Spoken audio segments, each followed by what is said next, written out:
Hello, ladies and gentlemen. Welcome to a brand new episode of Black, White, and Red All Over. I'm Victor Dandridge. I'm Ryan Seymore.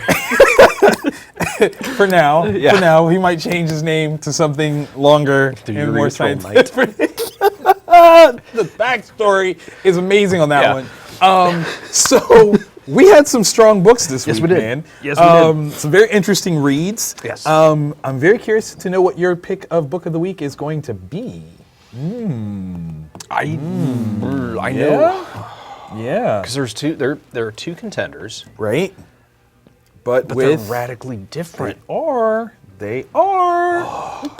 There's Okay, so wait, we did two that are the same. Yes. And then we switched. Where do you want to start? Let's start where we went different, Oh. because I feel that there's much conversation that can be had about the other two. Okay. It's a bold move, I know. That is a bold move. I don't even know you right now. I like. The meds are kicking in. I like. All right, so you go first then. Okay. I will totally let you. All right, from Avatar, Cinema Purgatorio. Yes. It's kind of Alan Moore's anthology book. Almost too many creators to name with this issue. Max Brooks, Kieran Gillen, Garth Ennis, Alan Moore, Kevin O'Neill, Christos Gage. It's done almost like an homage to like the Quentin Tarantino's Grindhouse, like a reaction to that. Okay. So it's these little 5-page snippets of stories, and they're not interconnected, at least yet. Right. There's like a really cool one that's done like a silent film, and that's Alan Moore's one. Where This is my jealous face for not being invited to write for this. Oh, it's even worse than that. There was a Kickstarter. What? Yeah, Chris Emery, one of our guests, Right. participated in it. Okay. He already has a hardcover collected edition. Oh. And I'm so like I had to walk away from it and like not read it when he brought it in. That's fair. But it's like really cool. It's like it's very out there. It's weird. There's some sci-fi. There's some criminal stuff. My favorite little snippet story was kind of like people collecting Pokemon, like an episode of Pokemon, except instead of Pokemon, they were demons. Oh. Yeah. Literally pocket monsters. Yeah. Oh. Yeah. So that was amazing. It's I like it. Totally. If you're a fan of League of Extraordinary Gentlemen, check this out. And yeah. I'm going to touch that book later. It's good. You should. I'm definitely going to do that. I took on Legend of Wonder Woman number 5. Now, I did take a break from talking about issue 4 when it came out, but I came back on with this one. Now, this one's interesting. Now, I still love this series. However, starting with issue 4, it seems like there's almost like a beat that's been missed. Yeah. I think like they're attempting a different form of storyteller than the straight narration that they were doing before. Okay. And they're trying to build something, but it's not quite firing on all cylinders just yet. However, I do want to give some props to the way that they're kind of building up the DC universe in this series. There are some people that make some appearances where you're like, oh, ho, ho, ho, I see who you are, and it's going to make a big deal later on. So this is kind of a cool thing. Shout out to Renee Delez and Ray Dillon for the creative team on that one. And I do wonder, I don't know if Renee is an English-speaking creative, so I don't know if maybe there is a form of lost in translation that happens here. So maybe that's the trick of it all, that it's not quite gelling cohesively because there is a little lost in translation aspect, but it's still a fun read. I do still enjoy it. Yeah. It's one with Rebirth happening, I'm still not sure why they didn't bring this creative team, because you could have two radically different Wonder Woman titles. Yes. And Maybe one that's a little more hardcore, gritty, whatever that Grant Morrison and was it Yannick are doing? I think, yeah. Yeah. And then this one that's a little bit more inclusive, all ages, and not too rough. Yeah, it's accessible. Yes, that's very accessible. Yes. Yeah, it's an opportunity missed. Come on, man. We'll have multiple Superman books. We'll have multiple Batman books. Why doesn't Wonder Woman deserve multiple titles? Yeah, she's one of the big 3. Let's talk about it. Yeah. Let's figure that out. Okay, so now to the things that we did that are the same. The tough part. I'm going to say, instead of the Man in Black, let's talk about the Man in White. Fair. Okay, so Moon Knight number 2. Yeah. You made a very interesting point, and I think you should share this. Yeah. Spoiler free though, but it was a weird choice by Jeff Lemire and Smallwood to there's a page, and it's a splash page, and it's very much a mic drop moment. Right. And that felt like that should be the end. Like it built up this very cerebral, the story that left me wondering, but like gave me enough. I'm like, oh, okay, I kind of know what's going on. Right. But do I? And then there's this seminal moment. That thing should have stopped. Yeah. The train should have stopped moving. And it felt like it was still thick. I was like, that's a lot of ads. Right. Turn the page and the story keeps going, which it was decent, but I felt like those pages should have been the first pages Of the next piece. Yeah. I totally agree with that. It became, it went from being a cerebral story Yeah. to a superhero comic book. And not that normally that is bad, but when you start off with a certain vibe, Yeah. to go to that is kind of a letdown. It's jarring. It It is. really was. It is. Because up to that point, I was getting like a Doom Patrol, Yes! an Invisibles, like Yes! something very Vertigo-y vibe off of it. And then it kind of It switched to, Batman, maybe? yeah. Like Yeah. the Batman. I'll give it the Batman. Yeah. That cartoon series. That's what it was.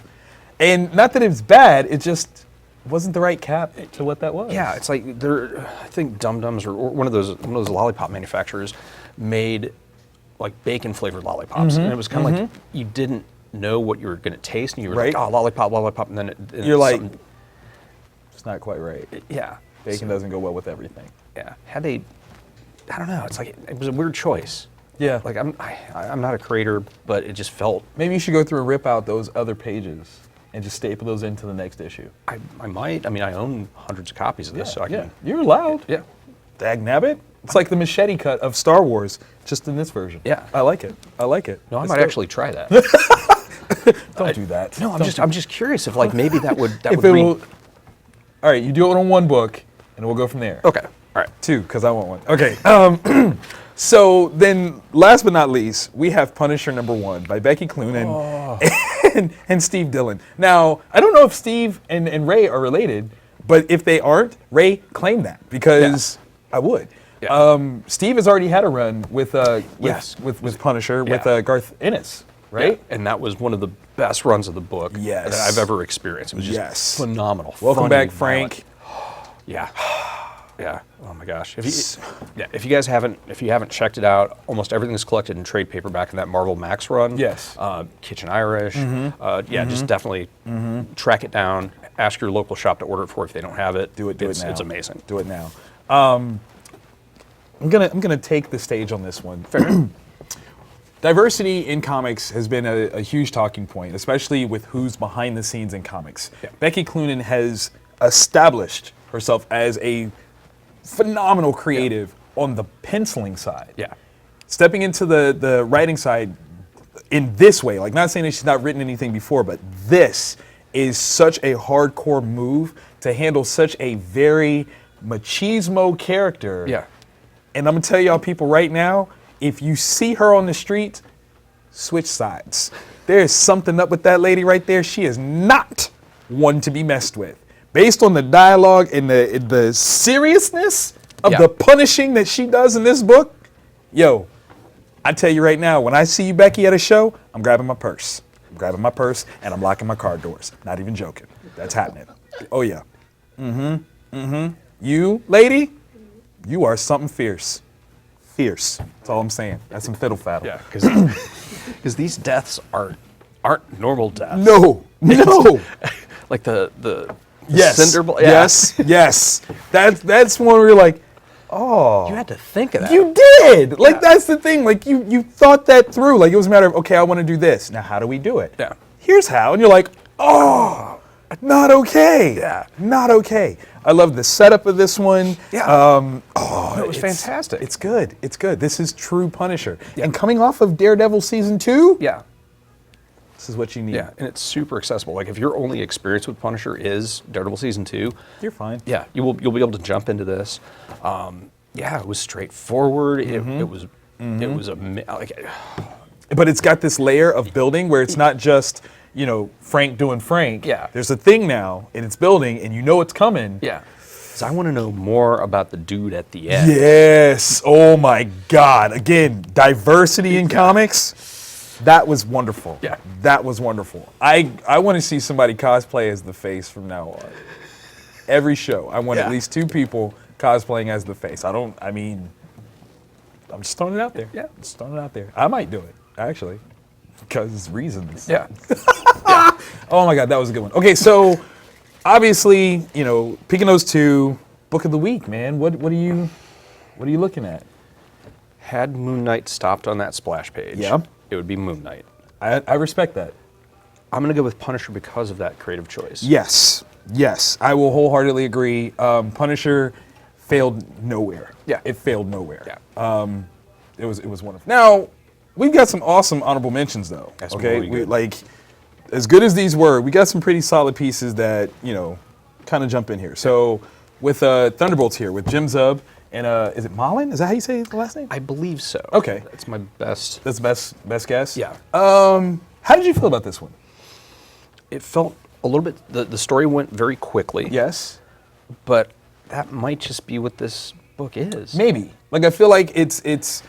I don't want to say like it's a response to, but I kind of feel like this is Marvel's Suicide Squad. Kind of, yeah. And knowing that the movie's coming out, they're like, hey, here's our version. Yeah. Remember Winter Soldier from Captain America: Civil War? You want to see? I feel like that's where this is going.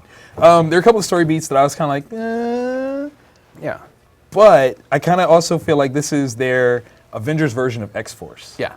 And I like that. Yeah. So it's got I do like it's that. got a lot of potential. Yes. Especially if they maximize that Suicide Squad aspect Yes, of it. push it. I'll tell you what. Yep. What happened at the end of it? Mm-hmm. Yeah, I did not. It totally made sense. But I didn't. No spoilers. No spoilers. No spoilers. That was a wonderful ending. Oh my gosh. Like that's literally like Yeah. any of the qualms that I had. That moment I was like, Yeah. doesn't matter. Done. It's okay. Done. Perfect. It's Cut, okay. print. Ended on a high note. Yeah. Like that's yeah. Good job, Jim. Good job. Yeah. I don't. Yeah. It's. I can live with that. Okay. Walking Dead 154. This is Kirkman, Adlard. People. We've been saying it since issue 150. It still holds true. This was the stuff. I would pay to have Negan as a motivational Oh speaker. my God! I totally would. Oh! Right now, and now all I can hear is Morgan's voice Yeah. when he's talking. So I'm like, oh, that's just wrong. It's not okay. It's not. No, no. He's a bad man, and his use of the F word is so colorful. I respect it. You have to. You have to. Because as someone who off camera uses the F word a lot, His use is like you have to train for years overseas in order to be able to do Yeah. what he does. yeah, it's That's British level F word use. it's fantastic. And that's not the F word we're talking about. Yeah. Not at all. Yeah, not Chef Ramsay's show. It's something. Yeah. Okay, so Empress number 2. Yeah, Icon, Mark Miller, Stuart Eminem. It's not fair, okay? I just want to... Oh, Mark! Now you know I love you. You know I love you. But the idea of the bar that you're setting for creator-owned stuff, it's not fair. It's not cool. It's look as soon as like I'm almost there. I feel like I'm gonna dunk, and then you're like, yeah, but can you 360 windmill with behind your back, with another person on your back? Like, can you do that? Like that's the new bar. You're like, Yeah. Oh, this book is gorgeous. Yeah, It's not right how good this looks. yeah. The pacing, the dialogue, that landing scene. Oh, It's across the board, and then the ending yeah, is rude. yeah. So rude. But it's like set up It's so right. like Indiana Jones style, where every issue functions as there's a set amount of time. Yes. Beat, cliffhanger. Right. And you're there. Yeah. Like you are literally there. I swear. Okay, I've said it before. I'm going to reiterate. If the movie rights to this aren't with Fox, you have missed out on your chance to get back Star Wars. That's all I'm saying. Yeah. That's what this is. That's what the characters, like he's built a universe Yeah. in 2 issues. Yeah. Multi-worlds.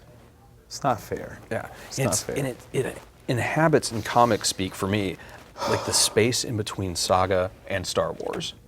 Like it hovers in that area, and I mean that with the utmost respect. I didn't even think of that. That's. Every now and again, I have these thoughts. I swear. I should write them down. You should.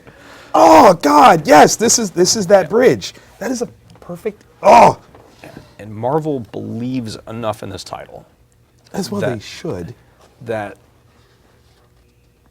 your local shop probably ordered what they felt they needed, Right? but Marvel kicked in additional promo copies. Are you serious? Yeah, just to make sure that we didn't underorder. So, yeah, when Marvel is putting Marvel this is much- giving? yeah, That which is tells you something. Extremely rare. Yeah, it's fantastic. It's only 2 issues in. It's only $3.99 cover price each. Get that. Yeah, it's that. really, you're missing out. And I mean, it's action, it's sci-fi. And it comes with a preview of Jupiter's Legacy Volume 2. Yeah. That. Now, what's interesting, okay, now I don't know if you caught this. So, this is where Jupiter's Legacy's preview ends in this one. Yes. But in Walking Dead, you get a little bit Or more. was it a twofer? Yeah, because it's a flip over. Oh, you see that action? Yeah, you get a little bit more. Yeah. So there's $7 you should spend tomorrow. Oh, God. Or Wednesday. Put today, your money whatever. down. Put your money down. It's needed. Yeah. Now, okay, so before we get to this weekend, Yes. this will air on Wednesday. Yes. Yes? Which will be the 4th of May. Yeah. So for May the 4th, I will be down at the Gateway, one of our good friends. Oh, yeah. Representing some cool stuff for some Star Warsy action. Yeah. Yeah. There's an awesome Star Wars podcast now. All of a sudden, the name is totally escaping me. It's Rogue One. I don't remember the name. This is so bad. But we're going to be at the Gateway, and it's going to be amazing. There's going to be some awesome local creators, some cosplay stuff. It's going to be fantastic. So definitely come check us out. Technically today-ish. Yeah, kind of. You want to go there. Be there.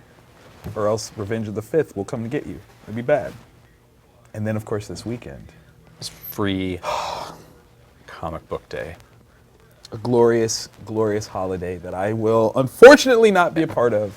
But you guys got like a crazy good lineup. Yeah, we've got a ton of books. We got a ton of local creators. Really cool local comic fan group, the Circle. Look them up on Facebook. It's for female and non-binary fans in a safe environment. So Okay. it's very, very cool. We're also going to be set up.